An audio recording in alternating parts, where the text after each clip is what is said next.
Simulan natin ang ating pagdiriwang sa ngalan ng Ama at ng Anak at ng Espiritu Santo. Amen. Ang pagpapala ng ating Panginoong Hesukristo, ang pag-ibig ng Diyos Ama at ang pakikipagkaisa ng Espiritu Santo naway sumainyong lahat. At sumaiyo rin. Mga kapatid, aminin natin ang ating mga kasalanan upang tayo'y maging marapat gumanap sa banal na pagdiriwang. Hinaamin ko sa makapangyarihang Diyos At sa inyo mga kapatid, na lubha akong nagkasala sa isip, sa salita at sa gawa, at sa aking pagkukulang. Kaya isinasamo ko sa mahal na Birheng Maria, sa lahat ng mga anghel at mga banal, at sa inyo mga kapatid, na ako'y ipanalangin sa Panginoong ating Diyos. Kaawan tayo na makapangyarihang Diyos, patawarin tayo sa ating mga kasalanan at patnubayan tayo sa buhay na walang hanggan. Amen. Panginoon, kaawaan mo kami. Panginoon, kaawaan mo kami. Kristo, kaawaan mo kami. Kristo, kaawaan mo kami. Panginoon, kaawaan mo kami. Panginoon, kaawaan mo kami.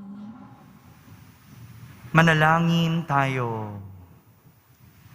Ama naming makapangyarihan, ipagkaloob mong lagi naming ikaligayang ikaw ay paglingkuran, sapagkat walang maliw at walang kahulilip ang kasiyahan kapag sumasamba kami sa iyong kapangyarihan na nagpapairal sa tanang sanlibutan.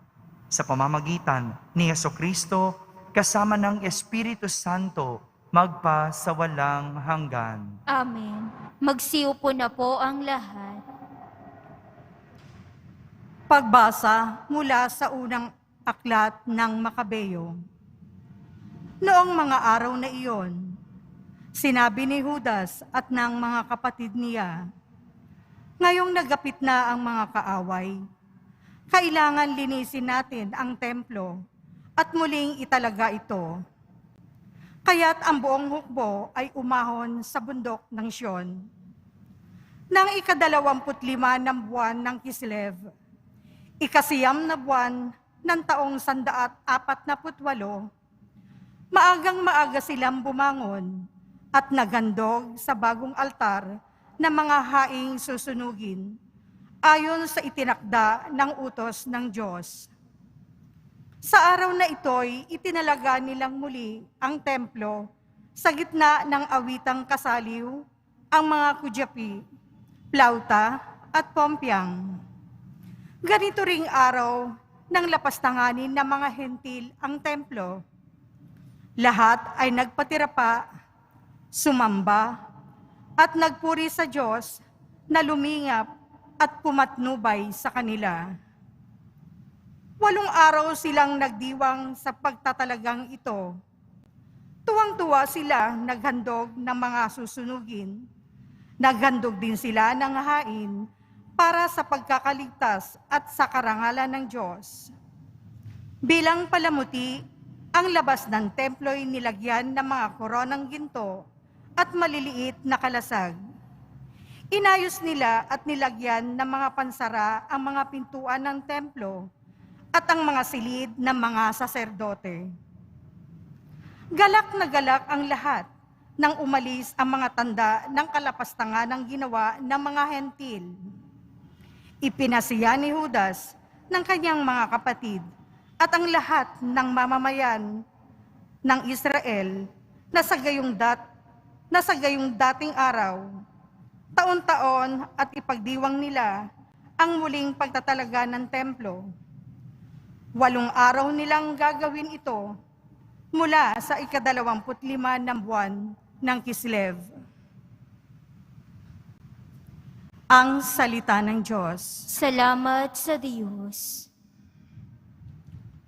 Diyos aming papupurihan ang iyong dakilang pangalan. Diyos, aming papupurihan ang iyong dakilang pangalan. Karapat-dapat kang purihin, magpakailanman, Panginoon, ang Diyos ni Jacob na aming Ama. Diyos, aming papupurihan ang iyong dakilang pangalan. Sa iyo ang kadakilaan, ang kapangyarihan, ang karangalan, at ang pagtatagumpay, pagkat iyo ang lahat ng nasa langit at nasa lupa. Diyos, aming papupurihan, ang iyong dakilang pangalan. Sa iyo ang buong pamamahala, at ikaw ang hari ng lahat. Sa iyo nagmumula ang kayamanan at ang karangalan. Diyos, aming papupurihan, ang iyong dakilang pangalan.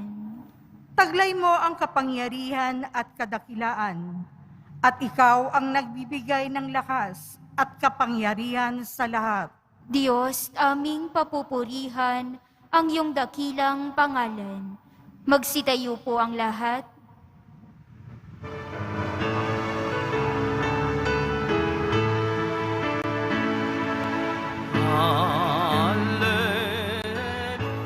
Hallelujah, hallelujah,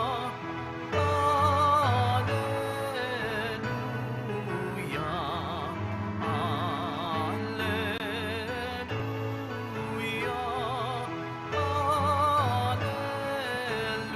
hallelujah.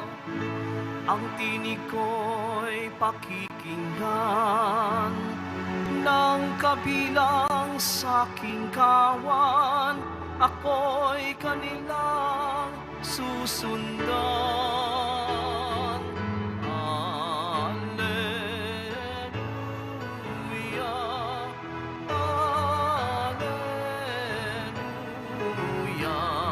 alleluia,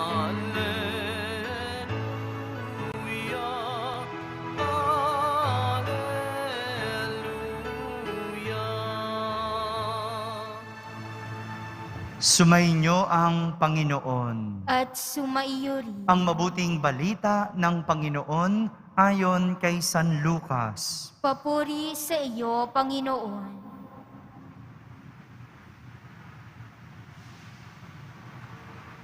Noong panahong iyon, pumasok si Jesus sa templo at kanyang ipinagtabuyan ang mga nagtitinda. Sinabi niya sa mga ito, nasusulat, ang aking bahay ay tatawaging bahay dalanginan. Ngunit ginawa ninyong pugad ng mga magnanakaw. Araw-araw, si Jesus ay nagtuturo sa loob ng templo. Pinagsikapan ng mga punong saserdote, ng mga eskriba at ng mga pangunahin ng bayan na siya'y ipapatay. Subalit, wala silang makitang paraan upang maisagawa ito, sapagkat taimtim na nakikinig sa kanya ang buong bayan.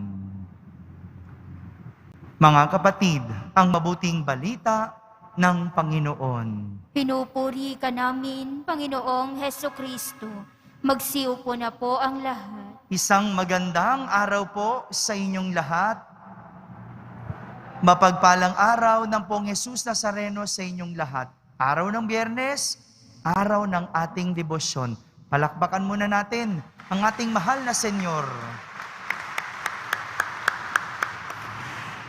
Isang galit na Jesus ang ipinakita sa atin ni San Lucas sa ating ebanghelyo. Galit si Jesus dahil pagpasok niya sa templo, nakita niya maraming nagtitinda dito. Kaya pinagtabuyan niya ang lahat ng mga nagtitinda. Pinaalalahanan sila ni Jesus at ang sabi niya sa kanila na nasusulat, ang aking bahay ay tatawaging bahay dalanginan. Bahay dalanginan. Alam niyo po, noong panahon ni Jesus, maraming nagtitinda sa templo. At ang tinitinda nila ay yung mga alay. Mga pang-alay. Hayop ang mga pang-alay noon. Kasi yung dugo ang gagamitin na pang-alay. Kalapate, baka, yun yung mga ginagawamit nilang pang-alay. Kaya, sa templo, maraming nagtitinda. Ginawa nila itong palengke. Sabi nga ni Jesus, ginawa itong pugad ng magnanakaw. Galit si Jesus dahil sa halip na bahay dalanginan, ginawa itong pugad ng magnanakaw. Unawain muna natin, bago si Jesus, unawain natin kung ano ba ang isang templo. Para maunawaan natin kung ano ba yung kinagagalit ni Jesus, kung bakit siya nagagalit. Unawain natin kung ano ba ang isang templo. Magandang paalala rin po ito sa ating lahat kung paano natin gagamitin ang templo. Una, ayon kay Jesus, ito ay bahay dalanginan. Kung kaya't nararapat lang na ito ay lugar ng mga nagdadasal, dumadalangin. Kaya hindi ito tulugan, hindi ito tagpuan. Ito ay bahay dalanginan. Oy, hindi po ako nagsabi niyan ha. Si Jesus, inuulit ko lang, hinihimay ko lang, para maunawaan nating lahat. Malinaw, ito'y bahay dalanginan. Hindi pampalipas oras at higit sa lahat, hindi po ito palengke. Kung kaya't anumang ginagawa sa templo na hindi tungkol sa pagdadasal, na hindi tungkol sa pananalangin, ginagamit ang templo sa maling pamamaraan. Kapag ginagamit ang templo, hindi tungkol sa pananalangin, ginagamit ito sa maling pamamaraan. Pangalawa, kung ang templo ay bahay dalanginan, ibig sabihin, naririto ang presensya ng Diyos. Maganda ding paalala na ang simbahan ay lugar kung saan nakakatagpo ang Diyos. Totoo, kahit saan pwede tayong magdasal. Kahit saan kapiling natin ang Diyos. Pero ang templo o ang simbahan ay isang lugar ng Diyos. Ang templo o simbahan ay lugar ng Diyos. Maring alam natin lahat ito. Kaya nga, ang daming dumadayo dito sa Quiapo Church. Lalo na pag Biyernes at Linggo. Galing pa sa malalayong lugar. Kasi alam nila na dito nila matatagpuan ang Diyos. Dito nila mararanasan ang Diyos. Kung kaya't, nararapat lang na ang simbahan o ang templo ginagamit ng may paggalang. Paggalang. Dahil nandito ang presensya ng Diyos, gamitin natin ng may paggalang. Kaya nga kung pupunta tayo ng simbahan, ayusin naman natin ang ating kasuotan. Hindi naman namin sinasabi na kailangan magarbo. Pero bilang pagpapakita ng respeto, magsuot tayo ng naaayon. Hindi sa kung anong gusto natin, kung ano ang naaayon sa Diyos. Hindi tayo nagde-demand, o dapat ganito. Pero kung paano mo ihaharap ang sarili mo sa Diyos, kasama yon sa paggalang at respeto. Pangatlo, dahil ang templo ay bahay dalanginan na kung saan matatagpuan ang presensya ng Diyos, dito rin nakakatagpo ng katotohanan. Mula sa salita ng Diyos, sa mga pangaral, hanggang sa turo ng ating simbahan, pati na yung mga pansarili nating karanasan, lahat ito sa simbahan natin nakakatagpo. Marami akong nakakwentuhan itong mga nakalipas na linggo kung bakit ba sila balik ng balik sa Quiapo Church. Ang sinasabi, Father, hindi ko mapaliwanag eh. Doon ko naranasan ang Diyos. Hindi ko mapaliwanag kung bakit nung pumunta ako doon, iba yung pakiramdam ko.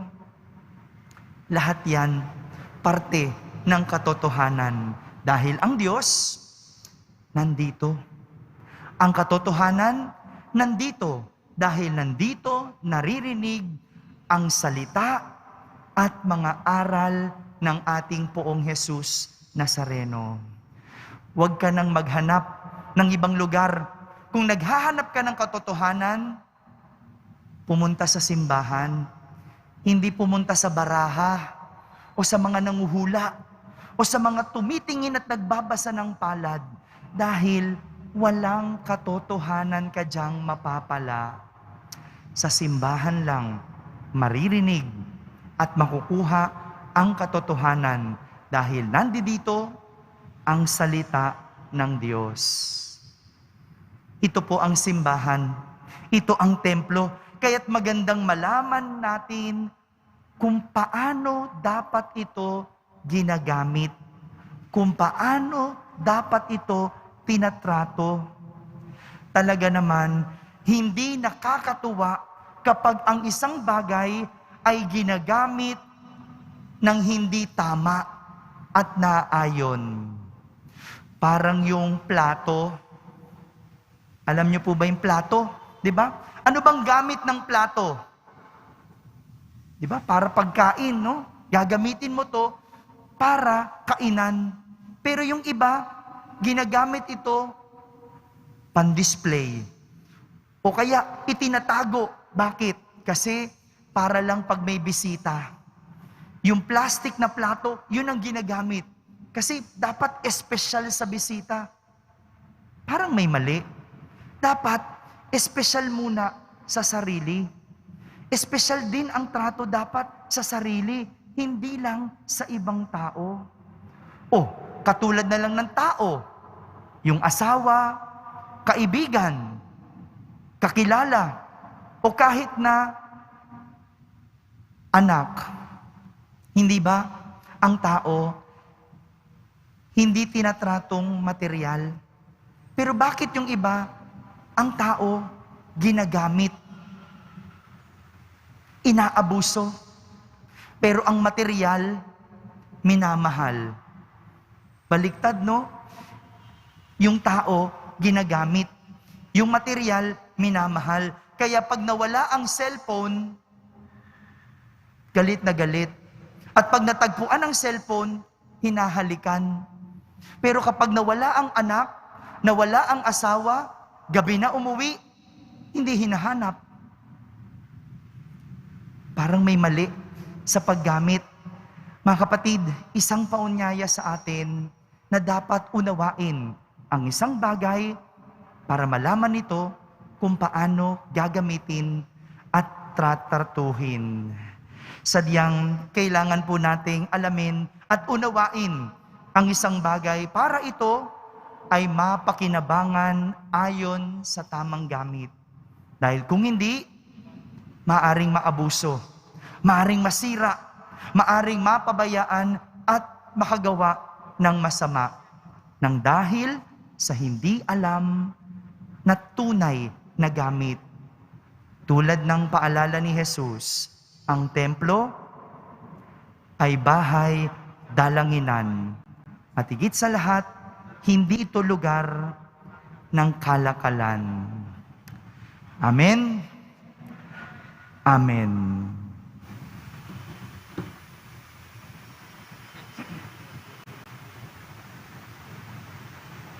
Magsitayo po ang lahat. Minamahal kong mga kapatid, sapat ang utos ng Panginoon. Subalit, nag-uumapaw ang kanyang awa. Manatili tayong nananalangin sa Ama ng buong pananalig sa kanyang karunungan. Kaya't ating sambitin sa bawat panalangin, Ama, panatilihin mo kami sa iyong pamamaraan. Ama, panatilihin mo kami sa iyong pamamaraan. Ang Simbahang Katolika naway akayin ng kanyang mga miyembro sa daan ng katwiran at higit silang ilapit sa pag-ibig ng Diyos. Manalangin tayo. Ama, panatilihin mo kami sa iyong pamamaraan. Tayo naway matutong tumalikod sa kasalanan ng buong puso habang manatiling masunurin sa batas ng Diyos. Manalangin tayo. Ama, panatilihin mo kami sa iyong pamamaraan. Ang mga hindi pa sumasampalataya, naway makinig sa salita ng Diyos at maakay sila sa kaligtasang walang hanggan. Manalangin tayo. Ama, panatilihin mo kami sa iyong pamamaraan. Ang mga may sakit, matatanda, nalulumbay at lahat ng nagdurusa, naway huwag nating kaligtaang lingapin. Manalangin tayo. Ama, panatilihin mo kami sa iyong pamamaraan. Ang mga tapat na yumao, naway lumigaya sa buhay na walang hanggan. Manalangin tayo. Ama, panatilihin mo kami sa iyong pamamaraan. Sa katahimikan, ating idalangin sa Diyos ang ating mga pansariling kahilingan.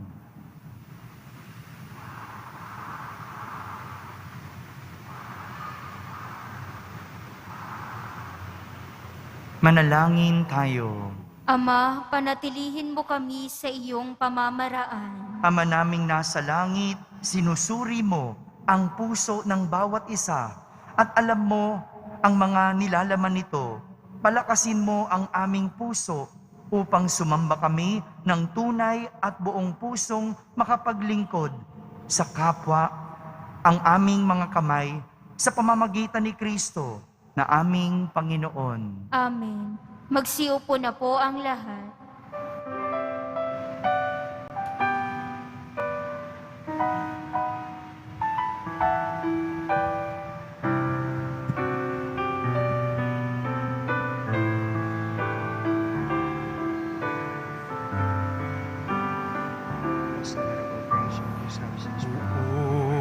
Buong Jesus Nazareno, naririto kami sa harap mo.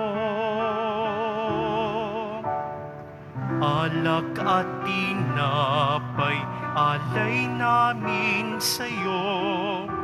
Mula sa tangkay ng ubas at butil ng trigo, upang maging dugo't katawan mo.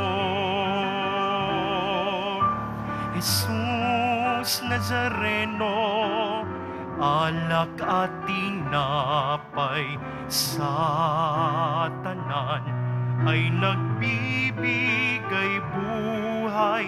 Biyayang kaloob mo ay aming inaalay, aming hiling pagpapalat, buhay na dalisay. Magsitayo po ang lahat. Manalangin kayo mga kapatid upang ang paghahain natin ay kalugdan ng Diyos amang makapangyarihan. Tanggapin nawa ng Panginoon itong paghahain sa iyong mga kamay, sa kapurihan niya at karangalan sa ating kapakinabangan at sa buong sambayanan niyang banal. Ama naming lumikha, ipagkaloob mo ang iyong masintahing pagtingin sa aming mga alay upang ang kagandahang loob mo ay aming makamtan at ang bunga ng walang hanggang pag-iral ay aming mapakinabangan. Sa pamamagitan ni Jesucristo, kasama ng Espiritu Santo, magpa sa walang hanggan. Amen. Sumainyo ang Panginoon. At sumaiyo rin. Itaas sa Diyos ang inyong puso at diwa. Itinaas na namin sa Panginoon. Pasalamatan natin ang Panginoong ating Diyos. Marapat na siya'y pasalamatan. Ama naming makapangyarihan, tunay ngang marapat na ikaw ay aming pasalamatan. Sa iyong paglingap at kagandahang loob, ang tao'y nilikha mo't pinangasiwa sa sansinukob. Sa hangad mong siya'y iwastong lubos, siya'y pinagdusa mo sa kanyang pagtalikod. Sa iyong paggiliw, iyong ipinahintulot na makabalik siya sa pamamagitan ni Kristo Jesus. Kaya kaysa ng mga anghel na nagsisiawit ng papuri sa iyo ng walang humpay sa kalangitan, kami nagbubunyi sa iyong kadakilaan.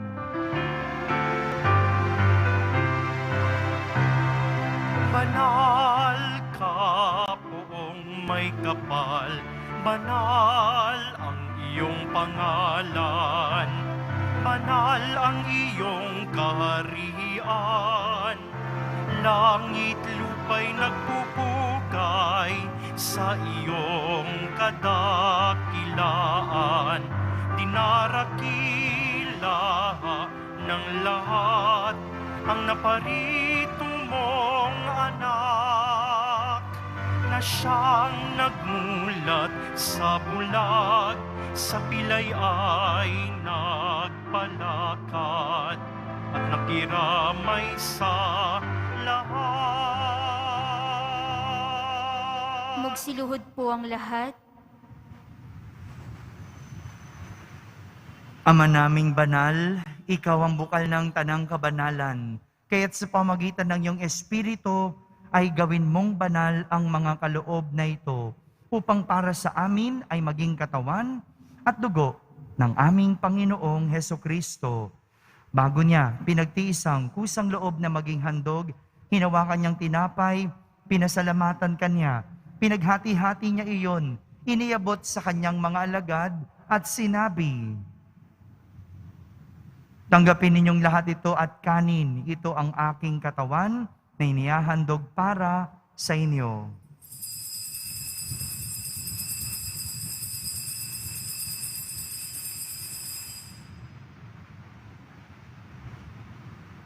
Kaya hindi naman matapos ang hapunan, hinawakan niyang kalis, muli kanyang pinasalamatan, iniabot niyang kalis sa kanyang mga alagad at sinabi, "Tanggapin ninyong lahat ito at inumin. Ito ang kalis ng aking dugo, ng bago at walang hanggang tipan. Ang aking dugo na ibubuhos para sa inyo at para sa lahat sa ikapagpapatawad ng mga kasalanan. Gawin ninyo ito sa pag-alaala sa akin."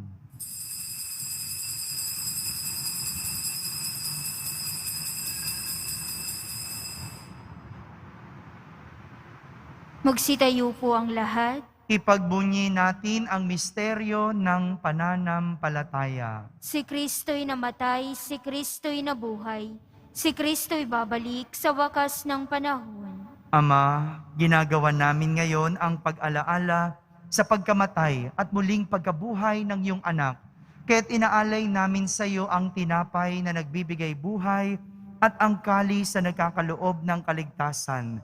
Kami nagpapasalamat dahil kami iyong minarapat na tumayo sa harap mo para maglingkod sa iyo. Isinasamo namin kaming magsasalo-salo sa katawan at dugo ni Kristo ay mabuklod sa pagkakaisa sa pamamagitan ng Espiritu Santo. Ama, lingapin mo ang iyong simbahang laganap sa buong daigdig.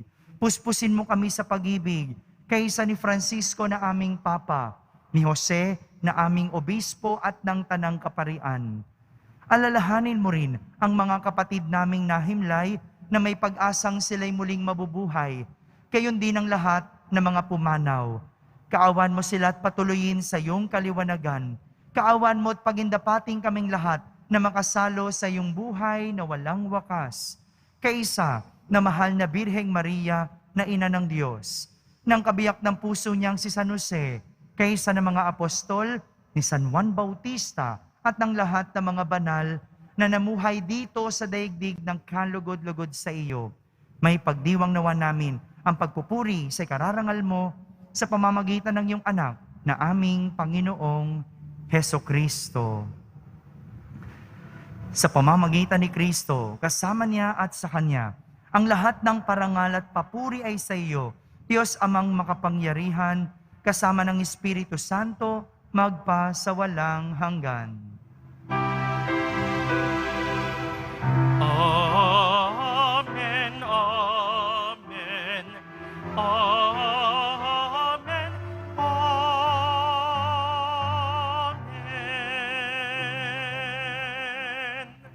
Sa tagubilin ng mga nakahagaling na utos at turo ni Jesus na Panginoon natin at Diyos, ipahayag natin ng lakas loob. Ama namin, sumasalangit ka, Sambahin ang ngalan mo. Mapasa amin ang kaharian mo. Sundin ang loob mo dito sa lupa para nang sa langit. Bigyan mo kami ngayon ng aming kakanin sa araw-araw. At patawarin mo kami sa aming mga sala para ng pagpapatawad namin sa nagkakasala sa amin. At huwag mo kaming ipahintulot sa tukso at iadya mo kami sa lahat ng masama. hinihiling namin kami iadya sa lahat ng masama, pagkalooban ng kapayapaan araw-araw, iligtas sa kasalanan at ilayo sa lahat ng kapahamakan.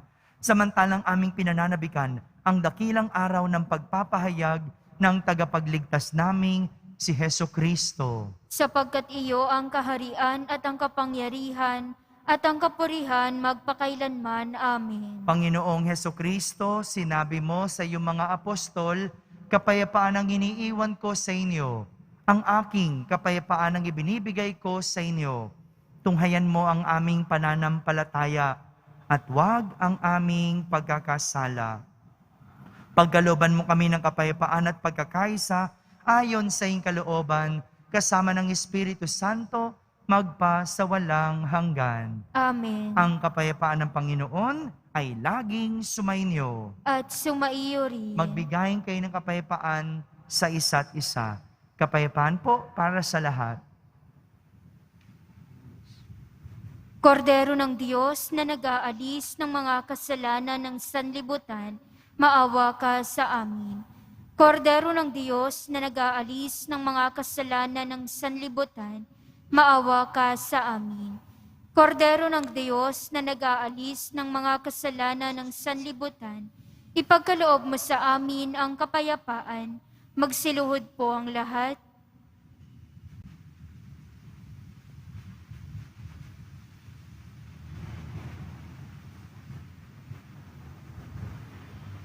Ito ang kordero ng Diyos. Itong nag-aalis sa mga kasalanan ng sanlibutan. Mapalad ang mga inaaniyahan sa kanyang piging. Panginoon, hindi ako karapat-dapat na magpatuloy sa iyo. Ngunit sa isang salita mo lamang ay gagaling na ako. Ang katawan ni Kristo, Amen.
Magsitayo po ang lahat. Manalangin tayo. Ama naming mapagmahal, sa pinagsaluhan naming banal na pakikinabang, ang amin nawang pag-ibig ay lalong madagdagan ng ginawa namin sa pag-alaala sa anak mong mahal na nag-utos ipagdiwang ang huling hapunan sa pamamagitan ni Jesucristo kasama ng Espiritu Santo magpa sa walang hanggan. Amen. Mga kapatid, atin namang ipagdasal ngayon ang ating mga minamahal na yumao at ang lahat ng mga kaluluwa sa purgatorio. Panginoon naming Diyos, Ama namin, Ikaw po ang dahilan ng aming pagsilang. Sa iyo galing ang aming hiram na buhay. Buong kababaang loob po kaming nananalangin at kami nagmamakaawang kalugdan mo po ang mga kaluluwa ng mga pumanaw na sa mundong ito. Sila naway magkamit ng buhay sa iyong piling. Alisin mo anumang mga karumihan ng kasalanan upang sila ay maging marapat sa iyong walang hanggang kalinisan. Iahon mo sila mula sa purgatorio at bigyan ng puwang sa iyong kaharian sa langit. Kapayapaan kailanman ang igawad ng may kapal sa mga yumaong nagsipanaw. Sila naway silayan ng iyong ilaw na walang hanggan. Amen. Mapanatag nawa sila sa kapayapaan. Amen.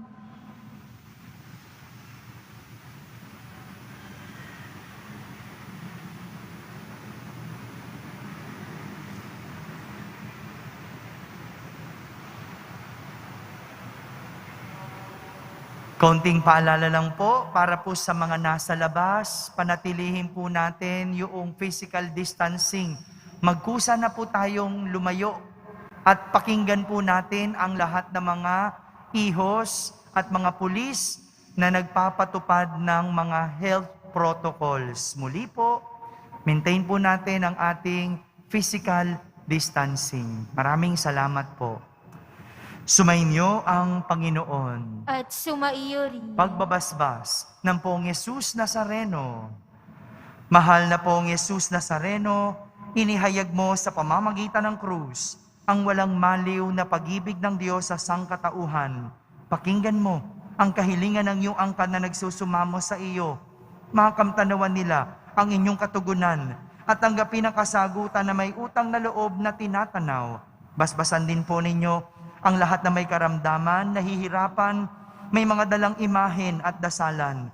Sa pamamagitan ng bendisyon na ito, naway maalala nila ang mga pangako nila noon sa binyag na ikaw ang kanilang iibigin at pagdilingkuran bilang Panginoon magpa sa walang hanggan. Amen. At pagpalain kayo ng makapangyarihang Diyos, Ama, Anak, at Espiritu Santo. Amen. Tapos na po ang ating pagdiriwang, humayging taglay ang pag-ibig at kapayapaan ng Poong Yesus Nazareno. Salamat sa Diyos.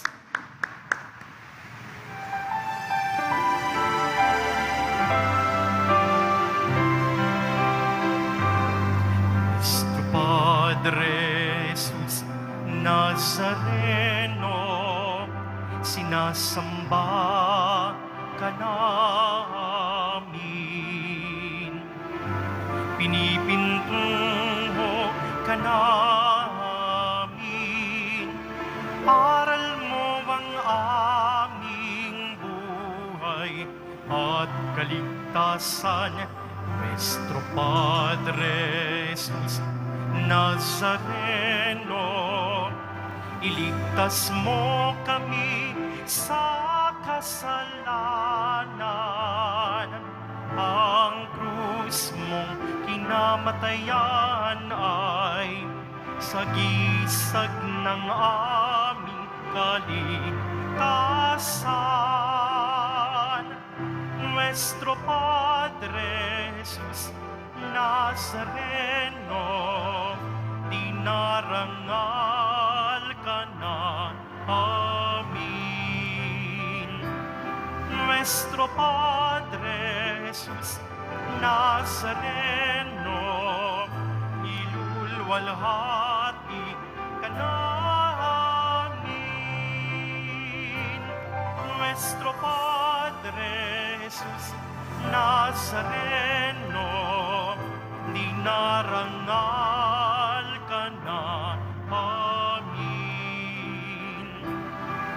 nuestro Padre Jesus Nazareno, nilulwalhati